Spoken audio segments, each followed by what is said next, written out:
Loka, les deux grands favoris de cette course pour apprenti qui partent bien. George Loka à l'extérieur de Jagerbomb qui va aller chercher tout de suite la corde. À l'extérieur, bon départ aussi pour le numéro 6, Horacio de Cerisi qui est en 3e position. À la corde, il y a Ipso Davinière, le numéro 1 qui garde une bonne place alors qu'on est dans le premier tournant. Est-ce qu'ils vont bien s'entendre les deux favoris? Jagerbomb, tête et corde, George Loka reste pour le moment à son extérieur. Jagerbomb conserve l'avantage. George Loka qui doit donc rester à sa hauteur mais sans pouvoir prendre la tête. Elia Dersoir semble reprendre désormais peut-être pour attendre un dos. Est-ce que ça vient en dehors? Oui, avec Iris Dulivier un peu piégé à cet instant qui va peut-être devoir faire l'effort. Jagerbomb qui a donc bien négocié les premiers mètres, qui a pu prendre l'avantage. George Loka qui reste à sa hauteur, les deux favoris au contrôle pour l'instant. Ipso Davinière est 3e, Horacio de Cerisi 4e, le nez au vent. Iris Dulivier se rapproche à son extérieur avec côté corde le numéro 8, Goldorak Dubois. Nouveau tournant en vue. Les deux favoris qui restent aux deux premières places puisqu'Iris Dulivier a pu bien opportunément trouver une place là dans leur dos. Horacio de Cerisi ne collant pas véritablement.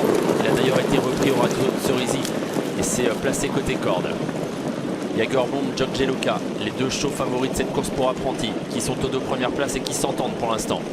On ne cherche pas vraiment à se faire de mal là en tête de course. On essaye de minimiser l'effort et de préserver les chevaux pour l'instant pour passer devant les tribunes. Jagerbomb, George Loka, toujours ensemble sans forcer vraiment l'allure. Ils contrôlent. Voilà un effort à l'extérieur d'un outsider, History Magic. History Magic qui vient fort, mais les deux favoris sont là. Il va falloir accélérer bien sûr puisqu'History Magic tente quelque chose. George Loka, Jagerbomb qui contre un peu History Magic, mais finalement History Magic fait un coup assez violent et passe en tête. History Magic donc qui est venu brouiller un petit peu le jeu des deux favoris là puisqu'elle est venue en tête et durcit l'épreuve désormais. History Magic qui a pris une longueur d'avance sur Jagerbomb qui n'a pas pu vraiment contrer. George Loka qui est toujours là, 3e. Ipso Davinière qui vient ensuite devant Iris Dulivier. Un peu plus loin il y a le numéro 2, Imako Verdery. Nouvelle accélération de George Loka qui ne veut pas bien sûr se faire piéger là par History Magic. Jagerbomb lui a été un peu plus malchanceux et George Loka a pris l'avantage dans la ligne d'en face même si History Magic conserve la corde pour l'instant. Jagerbomb est là et il y a un gros effort ensuite de Imako Verdery qui vient vite. Il va lancer la course, Imako Verdery.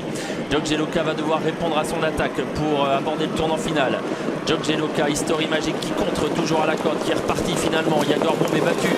Jagerbomb battu alors qu'on est dans le dernier tournant et c'est History Magic qui tient bon, qui va peut-être créer la surprise. George Loka est en 2e position mais semble dominé par sa rivale avec à l'extérieur Imako Verdery qui est toujours au contact des premiers devant encore Ipso Davinière et Jack Léventreur.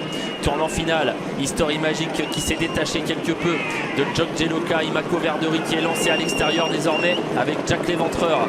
La ligne droite pour History Magic qui va tenter de résister à Jack Léventreur qui vient très fort désormais. Jack Léventreur qui vient prendre l'avantage sur History Magic. Jack Léventreur qui va offrir une nouvelle victoire à la famille Terry. Jack Léventreur devant History Magic. George Loka à la photo ensuite avec Imako Verdery.